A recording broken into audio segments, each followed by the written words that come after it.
പിന്നെയും തോൽവി. അവനെന്നെ എങ്ങോട്ട് പോകുന്നു? ഒരാൾ കൂടി ബാക്കിയുണ്ട്.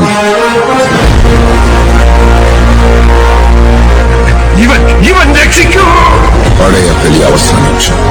വീണ്ടും കരുക്കൾ നിരത്തി. ഇത് ഫ്രീ മീഡിയ കേരള. ഞാൻ നിങ്ങളുടെ സ്വന്തം അമർജിത് വി ഗോപാൽ. അപ്പോൾ കൂട്ടുകാരെ, ഇന്ന് നമ്മൾ റിവ്യൂ ചെയ്യാൻ പോകുന്ന ഏറ്റവും പുതിയ മൂവി നടികര്. അപ്പോൾ നടികർ എന്ന മൂവി കുറിച്ച് പറയാനാണെങ്കിൽ, ലാൽ ജൂനിയർ സംവിധാനം ചെയ്ത് ടോവിനോ അഭിനയിച്ച് നിവിൻ എന്തരണി പ്രൊഡ്യൂസ് ചെയ്ത സിനിമയാണ്. ഈ സിനിമയെക്കുറിച്ച് ഒറ്റ വാക്കി പറഞ്ഞിട്ടുണ്ടെങ്കിൽ ഇതൊരു ആവറേജ് സിനിമയായിട്ടാണ് എനിക്ക് തോന്നിയത്. വളരെ ഒരു മോശം സിനിമ എന്നൊന്നും പറയാനില്ല, എന്നാലും ഒരു ആവറേജ് സിനിമയാണ്. കാരണം ഒരു ടിപ്പിക്കൽ എന്തൊക്കെയോ കാണിച്ചു വെച്ച പോലെ എനിക്ക് തോന്നി. അങ്ങനെ കഥയുണ്ടെന്ന് ചോദിച്ചാൽ കഥയില്ല. സിനിമയ്ക്ക് അതൊരു സിനിമയാണ്, ഇതിൻ്റെ തന്തു. പക്ഷേ എന്തിനു വേണ്ടി ഇത് എടുത്തു എന്ന് ചോദിച്ചു കഴിഞ്ഞാൽ അവർക്കും അറിയത്തില്ല, ആർക്കും അറിയത്തില്ല. എന്തൊക്കെയോ ചെയ്ത് വെച്ചിരുന്നു, എന്തൊക്കെയോ കാണിക്കാൻ ശ്രമിച്ചിട്ടുണ്ട്. ഒരുമാതിരി ഒരു അവാർഡ് സിനിമയൊക്കെ പോലെയാണ് എനിക്ക് ഫീൽ ചെയ്ത സംഭവം, സത്യം പറഞ്ഞു കഴിഞ്ഞാൽ. ഇനി നമുക്ക് ഈ സിനിമയുടെ പോസിറ്റീവ് സൈഡിലേക്ക് കിടക്കാം.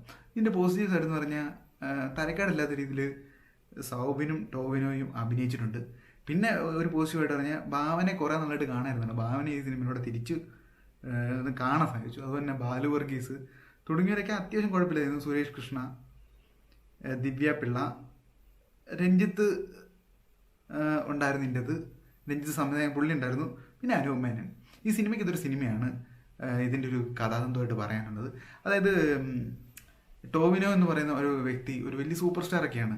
പക്ഷേ പുള്ളി എങ്ങനെയൊക്കെയോ നല്ല കുറേ പടമൊക്കെ ചെയ്ത് കുറേ വലിയ സെറ്റപ്പ് ആളായി മാറുകയും പിന്നെ കുറച്ച് കഴിയുമ്പോഴത്തേക്കും ആ ലൈഫ് മടുക്കുകയും അതിൻ്റെ അഹങ്കാരം പേറി അങ്ങനെയൊക്കെയാണ് കഥ പോകുന്നത്. പക്ഷേ പല ടൈമിലും കഥയ്ക്ക് ഒരു കണ്ടിന്യൂറ്റി ഇല്ലാതെ പോയി എന്തൊക്കെയോ അവിടെയൊക്കെയോ കാണിക്കുന്നതായിട്ട് എനിക്ക് ഫീൽ ചെയ്ത സംഭവം.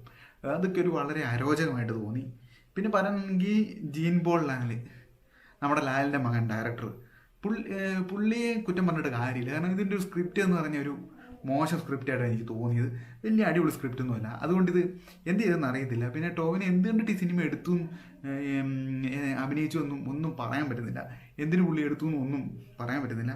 അതാണ് അവസ്ഥ. അതുപോലെ തന്നെ ഇതിൻ്റെ റൈറ്റർ സുവിനി ദസ്, പുള്ളി എന്താ എഴുതി വെച്ചേക്കുന്നത് പുള്ളിക്ക് പോലും അറിയത്തില്ല. അതുപോലെ തന്നെ മ്യൂസിക് അത്യാവശ്യം കുഴപ്പമില്ലാതെ എനിക്ക് തോന്നി, സത്യം പറഞ്ഞാൽ. അത് പെരേരയാണ് ചെയ്തേക്കുന്നത്. പെരേരയും നേഹ എസ് നായർ രണ്ടുപേരും കൂടിയാണ് ചെയ്തിരിക്കുന്നത്. പിന്നെ ഇതിൻ്റെ സിനിമാറ്റോഗ്രാഫി ആൽബിനാനുണ്ട്. സിനിമാറ്റോഗ്രാഫി അത്യാവശ്യം കുഴപ്പമില്ല, നല്ല വൃത്തിക്കൊക്കെ എടുത്തു വെച്ചിട്ടുണ്ട്. പക്ഷേ തിരക്കഥയുടെ പോരായ്മ അവിടെ ഇവിടെയൊക്കെ മുഴച്ചിരിക്കുന്നുണ്ട്, അത് പറയാം. പിന്നെ പെട്ടെന്ന് ആർക്കും കണക്ട് ചെയ്യാൻ പറ്റാത്ത രീതിയിലുള്ള ഒരു കഥയായി സംഭവം. സിനിമയ്ക്കകത്ത് സിനിമയാണ് ഉദ്ദേശിച്ചത്. പക്ഷേ നിവിൻ പോളിയുടെ ചില സിനിമയ്ക്കകത്തെ അഭിനയങ്ങൾ ചില ഭാഗങ്ങളൊക്കെ നല്ലൊരു ഇമോഷണലായിട്ട് എനിക്ക് തോന്നി.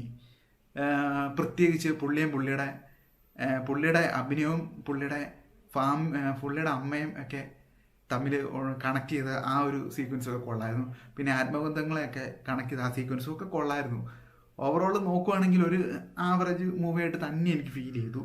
പിന്നെ എഡിറ്റർ രതീഷ് രാജ് ഒബ്വിയസ്ലി കുഴപ്പമില്ല എന്ന് തന്നെ പറയാം. പിന്നെ ഇനി ഈ സിനിമയുടെ നെഗറ്റീവ് പറയാനാണെങ്കിൽ, ഇതൊരു ആവറേജ് സിനിമ. കഥ ഒരിക്കലും ഒരു സാധാരണ ആൾക്കാരെ കണക്ട് ചെയ്യില്ല. അങ്ങനെ ഒരു ബുദ്ധിജീവി ടൈപ്പ് ഓഫ് തിങ്കിങ് ആണ് സംവിധായകനോട് കൊണ്ടുവന്നേക്കുന്നതെന്നാണ് എനിക്ക് തോന്നിയത് പേഴ്സണലി. പക്ഷേ വർക്കൗട്ട് ആയിട്ടുണ്ടോ എന്ന് ചോദിച്ചു കഴിഞ്ഞാൽ സംഭവം വർക്കൗട്ട് ആയിട്ടില്ല. പല ആൾക്കാരും പറഞ്ഞു ഇതെന്താ സംഭവം ഒന്നും മനസ്സിലായില്ലെന്ന്.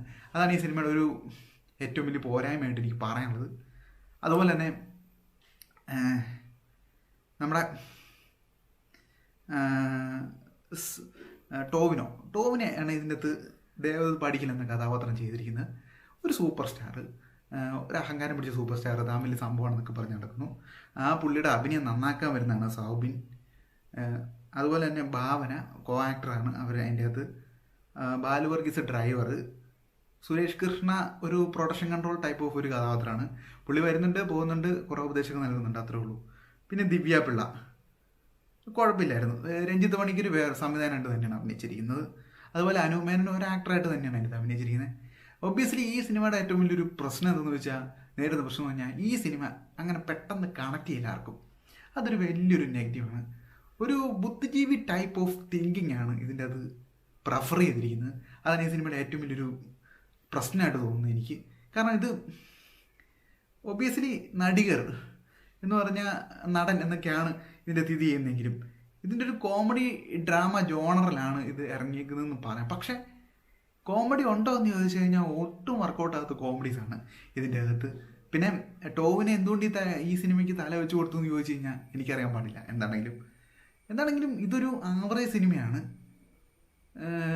സം കൈൻഡ് ഓഫ് വലിയൊരു സെറ്റപ്പ് ഒന്നുമില്ല. ഇതുവരെ ഈ ഒരു കൊല്ലം ഇറങ്ങിയതിൽ എനിക്ക് ഏറ്റവും ഒരു മോശം സിനിമയായിട്ട് തോന്നിയതാണ്. ബാക്കിയെല്ലാവരും ടിപ്പിക്കലായിട്ട് എന്തെങ്കിലുമൊക്കെ ഒരു മെച്ചം ഉണ്ടായിരുന്നു. പക്ഷേ ഈ സിനിമ നമ്മളെ തീർത്തും നിരാശപ്പെടുത്തി എന്ന് പറയാം.